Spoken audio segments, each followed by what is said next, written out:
telespettaturi ta' Net Television u anke semmija ta' Net FM ninsabu hawnhekk fi Strasburgu għall-ewwel edizzjoni tal-programm Il-Vuċi tiegħek, programm se jkun magħkom kull nhar ta' Sibt fil-ġimgħat li ġejjin u dejjem kull ġimgħa miegħi se jkolli l-tliet MEPs tal-Partit Nazzjonalista David Casa, Roberta Mezzola u Francis Zambidimek.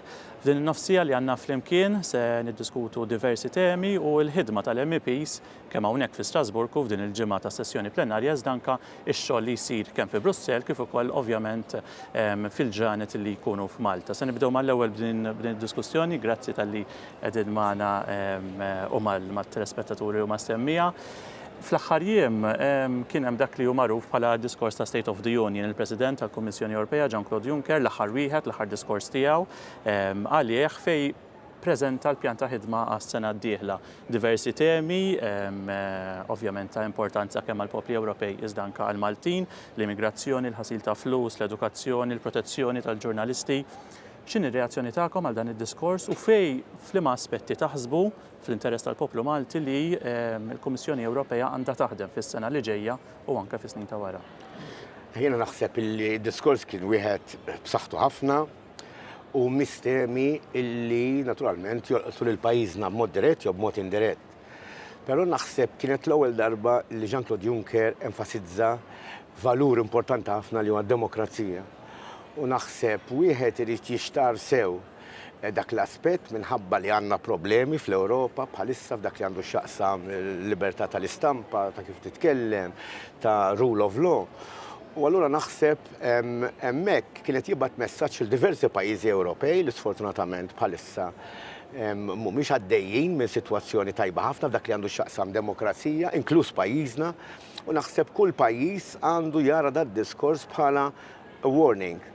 Tisma' ħafna drabi sessjoni plenarji pajjiżi differenti. Preċiżament. U naħseb irridu noqogħdu attenti anke bħala pajjiż illi ma nħallux illi s-sitwazzjoni li qegħdin fiha bħalissa li mhijiex sitwazzjoni feliċi, ma nħallux illi konna iktar pressjoni mill-Kummissjoni. Kieku l-affarijiet inbidlu mhux il-bieraħ imma il-bieraħ tlula, kieku naħseb inħossuna komdi aħna bid-diskors ta' Jean-Claude Juncker, però sfortunatament meta jagħmel diskors il-President tal-Kummissjoni ma nħossunix komdi għax sfortunatament f'pajjiżna l-affarijiet mhux biss ma tranġawx imma marru ħafna għall-ar.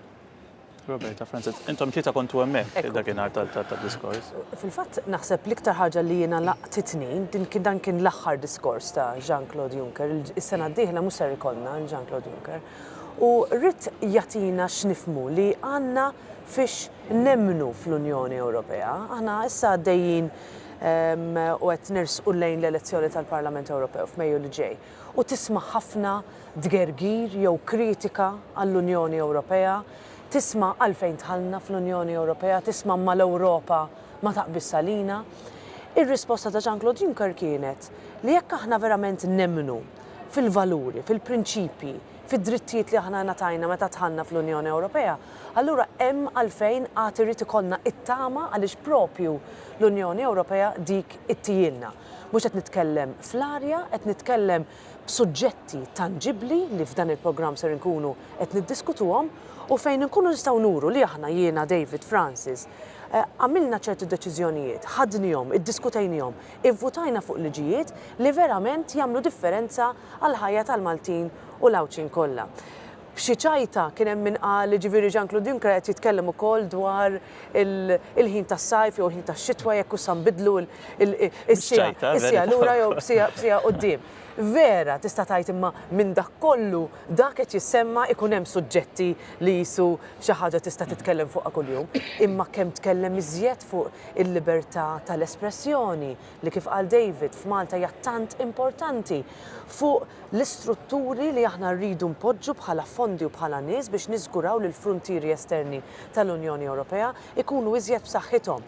Dak kollu li qal kellu l-ħsieb biex jurina isma' aħna qegħdin fl-Unjoni Ewropea. L-Unjoni Ewropea mhux se tisparixxi.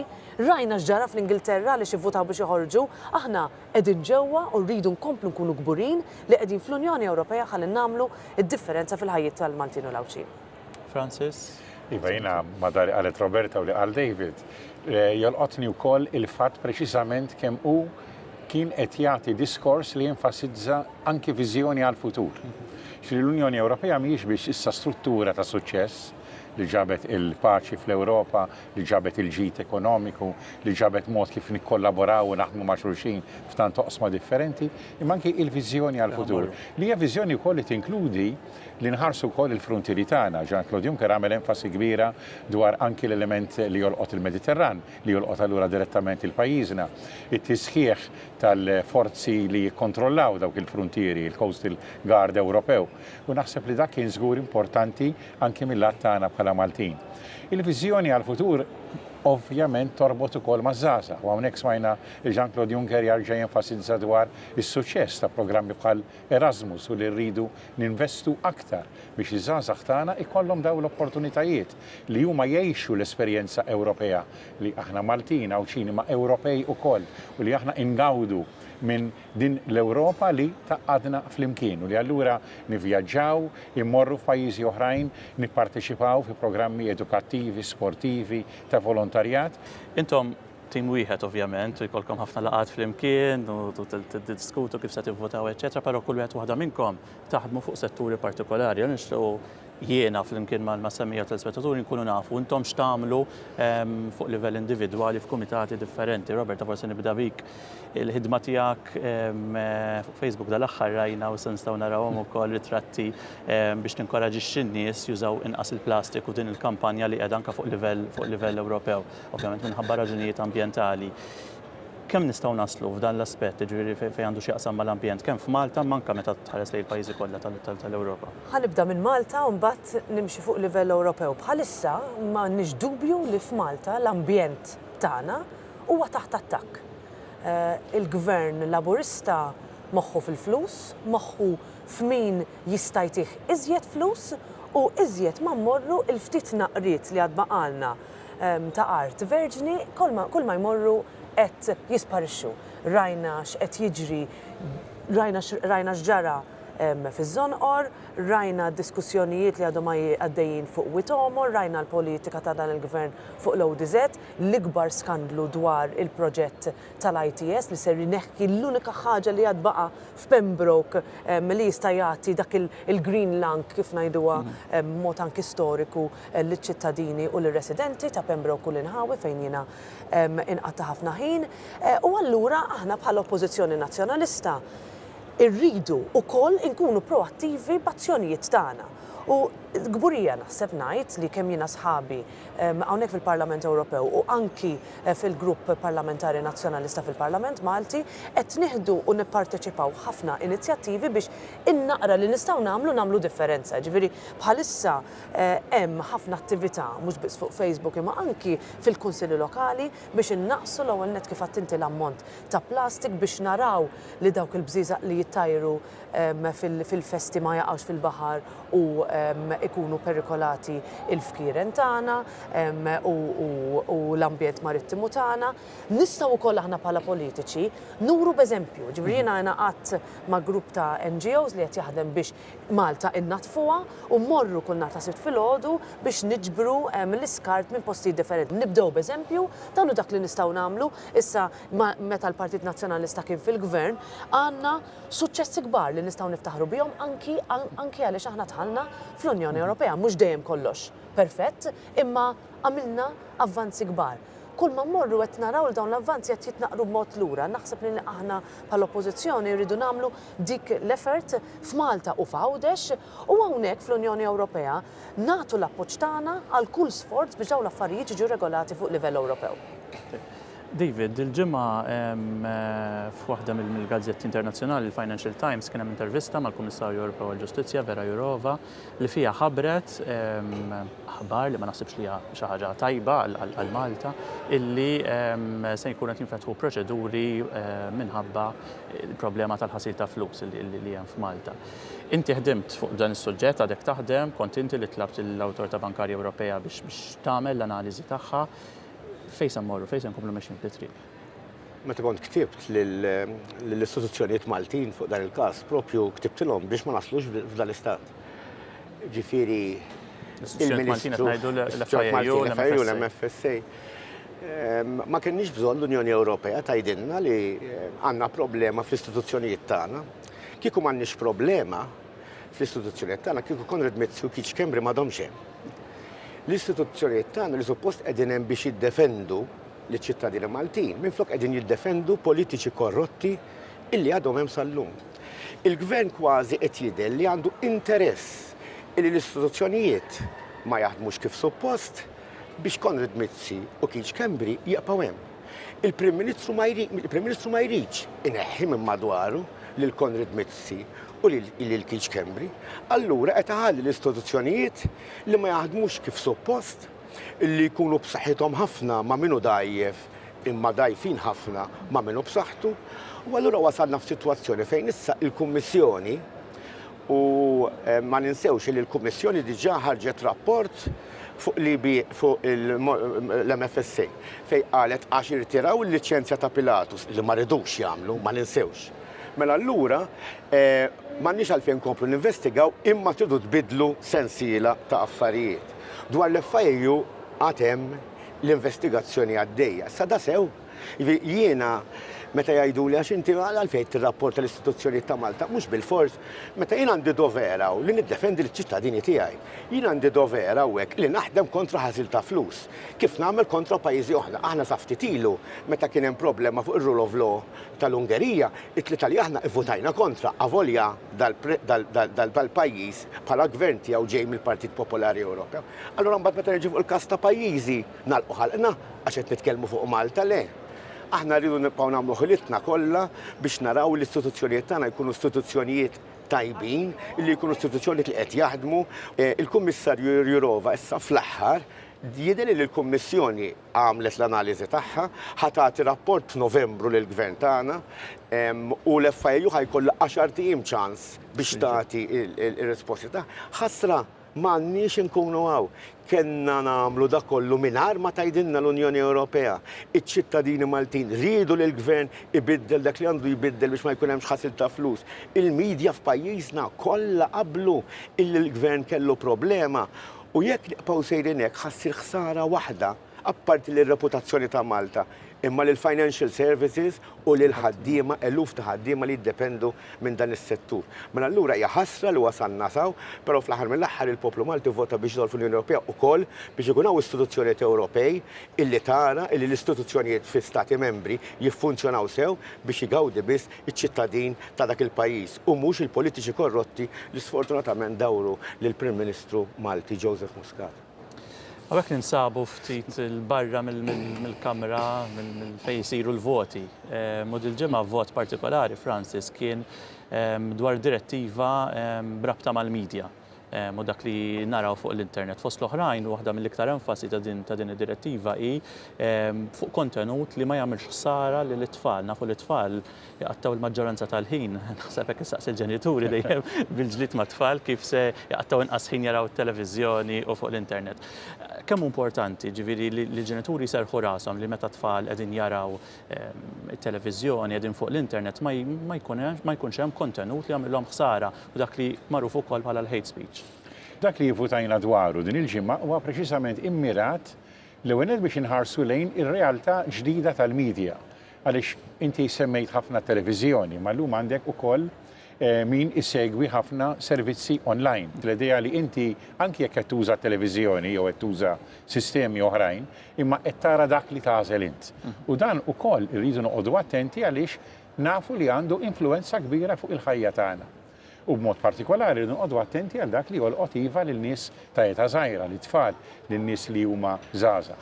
U qed issir f'dan is-sens iktar enfasi biex dawn ikunu mħarsa. Jkunu mħarsa anki għal dawk li huma reklami li huma diretti lejhom. Aħna nitkellmu f'Malta fejn fuq problemi fost oħrajn fuq l-obeżità. Mela irridu li ma jkunx hemm reklami li qegħdin jippromuovu l-ikel li flok iwaslek għal ħajja iktar b'saħħtek, iwaslek għal ħajja ħafna iktar qar li twassal għal sistema li inti qed tagħmel ħsara lilek innifsek. Mela dak huwa eżempju wieħed jew xorb li jista' jagħmellek ħsara. Għandek iva regoli aħjar fuq il-kwistjoni ta' diskors li jwassal għal mibeda, t-tixrid tal-mibeda, allura diskors li jinċita għal violenza. Dan ma rridux mill-mezzi tal-komunikazzjoni tagħna u naħseb li huwa importanti ħafna. Hemm regoli iktar ċari issa fuq reklami b'mod ġenerali. reklami biex anki nirregolaw, per eżempju, jekk inti qed tara television fil-għaxija bej 8 u l-11, kemm ser ikollok interruzzjonijiet, qed tara aħbarijiet, qed tara programmi oħrajn, qed tara serji ta' drama jew programmi u inti għandek dawk l-interruzzjonijiet li kien kollu. U rridu li allura l-konsumatur minn qed iħares it-televiżjoni ġewwa daru ikun protett, ikun imħares iktar. Għalija element mbagħad importanti ħafna huwa kif inħarsu l-artisti u l-kreaturi fl-Ewropa, inkluż dawk ta' Malta. Għaliex huwa tajjeb li nsegwu il-films kollha li joħorġu, mod partikolari Amerikani minn Hollywood, imma huwa tajjeb ukoll li nħarsu dak li huwa l-prodott kulturali tagħna. U hawnhekk qed ngħidu li l-minimu għandu jkun 30% tal-kontenut fuq il-stazzjonijiet tat-televiżjoni, imma anki fuq online services favur il-produzzjonijiet Ewropej. L-allura najnu l-artist Ewropew, inkluż, allura jista' jgawdi minn dan kollu, speċjalment fil-kuntest tal-istazzjonijiet tat televiżjoni f'pajjiżna l-istess produtturi, artisti u kreaturi Maltin. Tajjeb ħafna. David, ħafna drabi fl-aħbarijiet nisimgħu fuq il-ħidma tiegħek brabta mad-direttiva tal-work-life balance. Fiex wasalt f'dawn negozjati li bdew mal-istituzzjonijiet l-oħra, mal-Kunsill u mal-Kummissjoni? Iva, din hija direttiva ġdida li għandha diversi aspetti pożittivi. L-ewwel nett biex inħeġġu iktar il-preżenza tal-mara fid-dinja tax-xogħol. Mhux biss hekk, imma inħeġġu il-pagi tan-nisa li jagħmlu l-istess xogħol bħall-irġiel ikunu l-istess bħal dawk tal-irġiel. Tagħti drittijiet ġodda lill ġenituri biex ikollhom iktar ħin ma' tfal, biex ir-responsabilità ta' trobbija ta' tfal tkun maqsuma bejn ir-raġel u l-mara. Tagħti drittijiet ġodda bħal huma iktar ħinijiet flessibbli approvati naturalment mill-post tax-xogħol ta' fejn tkun qed taħdem.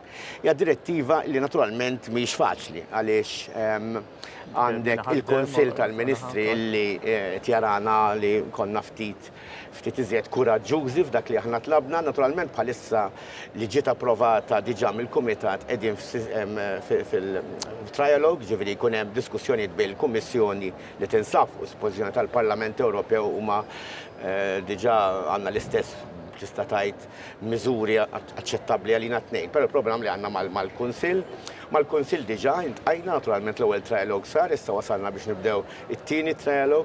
Irrid naturalment fit-trialog nassigura illi dawn id-drittijiet jidħlu ħajkunu drittijiet minimi għal kulħadd, però rridu noqogħdu attenti issa li l-SMEs u dawk li huma iżgħar iktar minn SMEs, micro SMEs, ma jġorrux dan il-peace għal dawn id-drittijiet il-ġodda.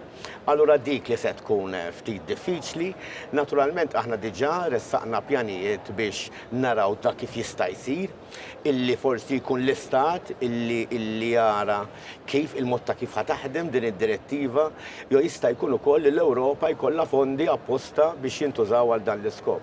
Dan s'issa għadu ma ġiex deċiż, dan ħan niddiskutu hekk Alla jrid f'Ottubru.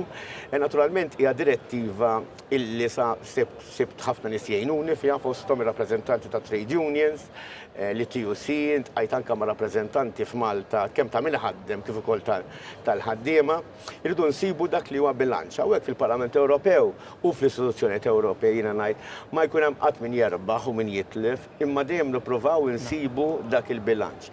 Jekk din nagħmluha naħseb tkun storika. Tkun storika għaliex għall-ewwel darba il-ġenituri se ikollhom dawn id-drittijiet ġodda li huma drittijiet li jaqdu iktar lill-familja u l-valur tal-familja kemm għalina bħala rappreżentanti tal-PN kien għall-Partit Nazzjonalista Amerikan anke għall-Partit Popolari Ewropew huwa valur jiena ngħid ukoll li jaċċettaw diversi gruppi politiċi oħra. Ma huwa valur importanti li issa anke din anke minnu single mother aħna u single father qed nippruvaw ndaħlu drittijiet anke minna għandu relazzjoni ta' persuni tal-istess sess. Ġifieri hawnhekk qed naraw il-familja fit-totalità tagħha. U naħseb allura qegħdin nagħmlu biċċa xogħol kbira, jalla nagħlquha din id-direttiva għaliex naturalment għatfadlina ħafna xogħol x'nagħmlu, imma jiena ottimist ħafna illi insibu soluzzjoni u din id-direttiva kif qed tidħol fis-seħħ. Għalhekk intażel David biex ikun dan rapporter għax mhux faċli u tajjeb li ngħidu li xi ħadd Malti li qed jagħmel u li xi ħadd Malti qed jagħmel dan ix-xogħol huwa naħseb ta' min għandna nkunu gburin. Tajjeb. Ovvjament il-ħidma. Daħaj kolli nħallsu dan riklami. Le, il-ħidma tal-MPs kultant ma tidirx imma jkun hemm ħafna dal-laqat li ma jkunux fuq il-medja ta' kull ġimgħa ma naf li tlieta intom dejjem għaddejjin bil-laqat. Ma tifrux. Roberta, naħseb jiena naħu minni però żgur li intom ukoll li titkellem meta tkunu Malta, ħafna nies dejjem jistaqsu dwar il-fondi. Kif nista' nagħmel biex nakwista dawk il-fondi Ewropej. Kulħadd ovvjament fl-areas ta' fej jaħdemu. X'tgħidilhom lin-nies li jgħidulek kif nista' ngawdi minn iktar fondi? Nafu li matul is-snin dejjem kien hemm dawn il-fondi li gawdew minnhom imma issa bis-snin li ġejjin. Ekku, hemm fondi li jiġu direttament minn programmi speċifiċi. Ġifieri din il-ġimgħa bdiet l-università u niltaqa' ma' ħafna studenti żgħażagħ li l-ewwel tista' tgħid li jmissu mal-fondi huma dawk li għandhom x'jaqsmu għall-Erasmus li jista' huma imorru minn pajjiż minn Malta għal post ieħor fl-Unjoni Ewropea jew anke barra l-Unjoni Ewropea li jistudjaw jagħmlu semester hemmhekk dawk huma kollha fondi Ewropej li huma allokati speċifikament għaż-żgħażagħ u l-istudenti tagħna. Nixtieq anzi li jkollna iżjed żgħażagħ u studenti Maltin li jkunu jistgħu jgawdu minn dawn il-programmi. U mbagħad jekk nifirxu għandek il-businesses żgħar anki ta' dawk iż-żgħażagħ li jsiru imprendituri li jiftħu l-businesses tagħhom u jiġu jistaqsu lili x'inhuma il-fondi li jiena nista' napplika għalihom. Hemm differenza bejn dawk li jiġu direttament minn Brussell u dawk li jiġu tramite il-gvern. Dawn huma fondi li mhux biss tarhom għaliex jitlestew it-toroq, naħseb insomma ġimgħa daqsxejn diffiċli biex nitkellmu dwar it-toroq wara il-maltemp u traffiku li rajna, imma hemm fondi li jmorru għalhemm, imma hemm fondi wkoll li jridu jiġu mqasma mal-familji kollha. Meta nitkellmu anki fuq li kelli qed jitqassem fil-familji li huma li għandhom bżonnijiet ekonomiċi u finanzjarji dawk ukoll jiġu minn flus tal-Unjoni Ewropea. Għad hemm ħafna burokrazija, Matthew, hemm għalfejn aħna narfu li hemm restrizzjonijiet, ġifieri nammur każini tal-banet li jistaqsuni jew każini tal-ħammim, każini ta' affarijiet oħra ta' interessi oħrajn fil-lokalitajiet kollha jgħidu li ma kif dawk ħadu u aħna ma ħadniex, jew kif dawk saru jafu u aħna ma konniex nafu. Anke l-mod kif inti tirriklama dawn il-fondi, xi kultant tara li jgħidulek imma inti mur fuq il-website, imma inti tmur fuq il-website u tara 300 paġna ta' affarijiet jew telephone numbers li ma jkunux allokati jew ikunu tajbin għalik. Dawn huma u f'għawdex il-problema hija doppja għaliex hemmhekk għandek ukoll nuqqas ta' persuni on the ground li jkunu jistgħu jagħtuk il-parir. Hemm differenza bejn jekk inti NGO jew jekk inti attiv fis-settur privat u hemmhekk ukoll iridu nagħmlu d-differenza ta' kif tista' tapplika l-fondi. Naħseb li aħna bħala MPs kollha kemm aħna lil mill-kulur politiku għandna ngħinu iżjed biex kemm jista' jkun Maltin ikunu jistgħu jibbenefikaw minn dawn il-fondi. Sissa jekk tara l-istatistika, speċjalment minn fondi diretti, aħna niġu lejn l-aħħar ta' kemm nistgħu nassorbu fondi. U naħseb tajjeb li naraw li hemm ħafna fondi u tajt imma kif dejjem immorru lejn il-Ġermanja jew lejn Italja għalfejn m'għandniex bħala Maltin inkunu nistgħu napplikaw għal-iżjed fondi li jiġu. Għad hemm ħafna burokrazija, ma hemmhekk aħna bħala MPs ukoll nistgħu ngħinu, nistgħu nieħdu dawn il-persuni li jiġu għandna għand esperti biex jgħidulhom u konsulenti isma' hekk tistgħu tagħmlu jew hekk ma tistgħux tagħmlu. Għad baqa' ħafna xogħol xi jsir imma tajjeb li dejjem infakru x'fondi hemm u kemm hemm li jistgħu jintużaw għal ġid tal-Maltin u l-Awċin. Francis, forsi suġġett li mhux sabiħ daqshekk nitkellmu fuq għaliex huwa l-Mart, nitkellem daqsxejn sa fuq il-kanċer. Il-ġimgħa l-oħra miegħek fi Brussell kien hemm Claire Kirkhope minn Karl Vella Foundation, waħda mill-NGOs li taħdem f'dan is-settur. Għamiltu klip qasira fuq Facebook u nixtieq li qabel insaqsek mistoqsija naraw biċċa minn din il-klip. Jumej interessanti ħafna, tallimt ħafna u anka għamilt iktar awareness għall-importanza li rridu nieħdu ħsieb anke lill-familjari u mhux lill-pazjent biss. Dik kienet Claire Kirkop minn The Carvela Foundation flimkien ma' Francis Amidimek il-ġimgħa l-oħra fi Brussell. Francis, titkellem ħafna dwar dan is-settur għaliex huwa importanti għal ħafna nies li anke f'Malta ibatu minn din il-marda. Il-ġlieda kontra l-kanċer, kif nistgħu nindirizzawha kemm fuq livell lokali manka inti bħala membru tal-Parlament Ewropew? L-ewwel m'għandi ebda dubju li kull min qed jismana għandu jew xi ħadd fil-familja jew persuna viċin tiegħu li għaddiet minn din il-kondizzjoni jew għaddejja minn din il-kondizzjoni u xemm iktar għażiż għalina kollha mis-saħħa tagħna. U allura iva jiena nagħti importanza kbira lil dan is-suġġett ħalt anke fil-grupp MEPs Against Cancer. U rrid li jkun hemm il-parteċipazzjoni tal-NGOs. Għalhekk il-preżenza ta' Claire Kirkop miegħi il-ġimgħa li għaddiet, imma għalhekk ukoll anki NGOs oħrajn. Għalija dan importanti ħafna. Qegħdin fix-xahar ta' Ottubru, naħseb jixraq fix-xahar ta' Ottubru qed anki jestendi tislima speċjali, partikolari lin-nisa kollha. Qegħdin ix-xahar norbtuh mal-pink ribbon, iż-żigarella ir-roża li huwa x-xahar fejn nitkellmu iktar dwar breast cancer. Fuq dan is-suġġett ukoll konsidint hawnhekk lill-rappreżentanti tal-Ewropa Donna li jaħdmu ħafna f'dan il-qasam. Ser ikolli wkoll rappreżentanti fil-ġimgħat li ġejjin mill-Action Against Breast Cancer Foundation. Għaliex? Għax hija l-preżenza tagħhom li minna aħna nitalmu. U qegħdin ukoll biex naħdmu mal-settur u s-soċjetà ċivili ma' daw l-NGOs.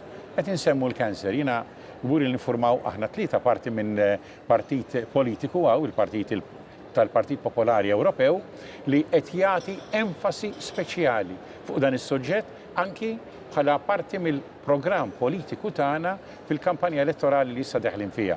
U qed ngħidu jridu jiżdiedu l-fondi allura favur il-kanċer. Jridu jiżdiedu l-fondi favur ir-riċerka. Almenu rridu nirdupjawhom. U fil-każ ta' tfal li ħafna minnhom ukoll ibatu minn kondizzjonijiet ta' kanċer rari u l-allura r-riċerka li huma iktar kruċjali, il-fondi għandhom ikunu 10 darbit iktar milli huma llum. Qed insemmu l-kanċer ma nistax ma nsemmix ukoll vot li ser ikonna il-ġimgħa d-dieħla u suġġett li tnaħdem fuqu permezz tal-Kumitat tal-Affarijiet Legali biex inżidu mal-lista ta' sustanzi kimiċi u nregolaw l-ola livell li għandu jkun hemm tagħhom f'postijiet tax-xogħol bħal kostruzzjoni, bħal l-elettronika, bħal laboratorji li huma sustanzi li nafu li jistgħu ikunu l-kaġun tal-kanċer fuq il-post tax-xogħol. X'inna li qrajna jekk naraw l-ewwel paġna ta' Times of Malta ta' nhar ħamis li għadda stess u narġgħu naraw dwar ir-riski assoċjati mal-preżenza tal-asbestos anki fid-djar tagħna, ma anki fil-postijiet tax-xogħol.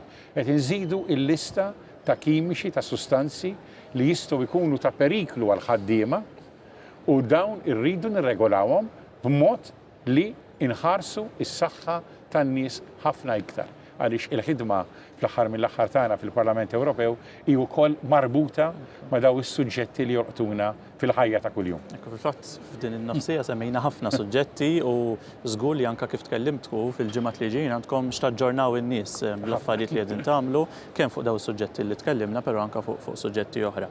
Wasalna fit-tmiem dan il-programm nofsija tad-dim malajr, però naf li issa minn hawnhekk minn Strasburgu titilqu tiġru biex taqbdu l-ajruplan biex morru lura Malta xi ħaġa li tagħmlu kull weekend.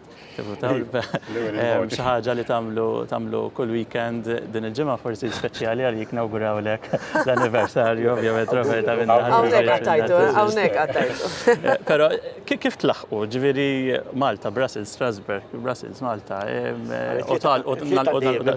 Għaddiemna dum il-problema, naturalment kif qed tajt irridu noqogħdu minn Monday sa Thursday. Thursday irridu ninżlu mbagħad, kulħadd għandu x-xogħol tiegħu, Roberta semmit l-NGOs tagħha, Francis l-NGOs tiegħu, jien għandi l-NGOs li nintaqa' magħhom ta' spiss minħabba x-xogħol qegħdin nagħmlu, tittamel house visits. Allura naturalment nagħmlu ħilitna kollha, però ngħinu l-xulxin. Jiġifieri sal-bieraħ Francis jgħid li isma' kien hemm waħda ta' sliema qalt li hekk. Ir-Roberta ngħidilha mur il-Mostandik għax lilek titkellem. Ġifieri każijiet diffiċli tagħtiha minn Francis. Nippruvaw, naturalment aħna m'għandniex il-lussu li noqogħdu Malta, u hekk għandna kumitati li laqqas biss aħna rappreżentati fihom allura rridu naraw illi nkunu nafu wkoll x'qed jiġri f'dak il-kumitat. Il-ħin limitat li jkollna irridu naraw kif nużawh bl-iktar mod tajjeb biex għall-inqas inkunu qegħdin inkun jaqbgħu viċin in-nies. Però naturalment naqdu d-dover tagħna u li fl-aħħar mill-aħħar nies eleġġewna biex naqdu d-dover tagħna tajjeb hawnhekk fi Brussell u fi Strasburgu. Francis u Roberta. Wara, inkomplira, ħanibda u nenfasizza prinċipju importanti ħafna. Aħna edin fil-Parlament Ewropew biex inkunu l-vuċi tal-poplu Malti u għaw xi ġol Parlament Ewropew, mhux bil-maqlub, mhux il-vuċi tal-Parlament Ewropew ġo Malta u għawdex. U allura l-ħidma tagħna, kif spjega David, iva, naqsmu kull ġimma. Aħna rridu nsifru kull ġimma biex niġu għaw, naqdu d-doveri tagħna għaw, għax il-poplu dak li jistenna minna, imma mbagħad imorru lura biex niltaqgħu ma dawk li allura qed nitkellmu għannhom tagħhom. Jekk nieħu eżempji mill-ħidma tiegħi fil-ġimgħat li għaddew, parti minnha meħuda fuq home visits, murtabbat fuq id-djar tan-nies, fid-djar tan-nies għax hemm forsi fejn l-iktar li titgħallem, laqat anki ma' kostitwenti fuq skala ikbar, għamiltek ma' nista' Għawdex, ma' nista' naħa ta' isfel ta' Malta. Mela, din hija ħidma li ma tista' tiqaf qatt, imbagħad tara dik il-vuċi li titwassal hawnhekk, tiġi hawnhekk, tagħmel ħidma fil-kumitati u tmur lura. Il-ħin irridu naqsmuh dan il-mod, naħseb li aħna ma ngħixux eżattament ġimgħa ta' 40 sija, naħseb laqas nikkalkolaw ta' kemm ma nafx kemm qiegħda 80 mid-sija. Aħna dejjem nixtiequ li l-ġurnata twal, imma ir-raġuni għalfejn ingħataw files taqsek importanti, għamin aħna 3 minn 751 persuna hawnhekk, mhux b'kombinazzjoni li l-Maltin u aħna speċjalment ta' delegazzjoni tal-Partit Nazzjonalista għandna rwol importanti anki f'dan il-grupp tagħna, dak għaliex naħna naħdmu. Verità u tismaħħa minn diversi impjegati tal-Parlament Ewropew u anke MEPs oħra. Dejjem tista' taħdem inqas imma aħna maħniex hekk. Aħna dejjem qas nafu, ġifieri għalija pereżempju issa ħanaqbad ajruplan għal Brussell, ħaniltaqa' mar-raġel tiegħi l-airport, ħanieħu tfal, ħanniżilhom Malta kollha miegħi, ġifieri min jarani fuq l-ajruplan illum ħajtara l-downloadu kienet Strasburgu issa qiegħda sejra Malta u mbagħad nibqa' sejra Għawdex għada. Ġifieri kollu ġimgħa wara ġimgħa kollhom kien differenti, imma żgur li ma tistax tajt li aħna l-MPs Maltin ma jaħdmux verament għal-kostitwenza tagħhom, għaliex fl-aħħar mill-aħħar aħna eletti hawnhekk biex propju naħdmu għal pajjiżna. U nemmen li dak li dak, ovvjament l-elettorat ħajġudikana fuqu, imma nemmen li dak u dak li dejjem il-partit tagħna emmen meta ra x'tip ta' deputati għandu jkollu fil-Parlament Ewropew. Tajjeb ħafna grazzi Roberta, Francis u David. Il-vjaġġi tajjeb, issa lura Malta. Lura Malta. Aħna ġejna fit-tmiem dan il-programm il-vuċi tiegħek. Infakkarkom li aħna nkunu magħkom kull nhar ta' Sibt kif għadt wara l-aħbarijiet ta' 6 fuq Net FM u fit-8:15 fuq Net Television. Infakkarkom ukoll nħeġġixkom biex issegwu l-ħidma tal-MEPs Maltin kemm fuq Facebook, il-grupp tal-Partit Popolari Ewropew, kif ukoll fuq Twitter u anke Instagram bil-handle EPP_MT. Nkun magħkom il-ġimgħa d-dieħla bil-programm il-vuċi tiegħek. Nselmilkom.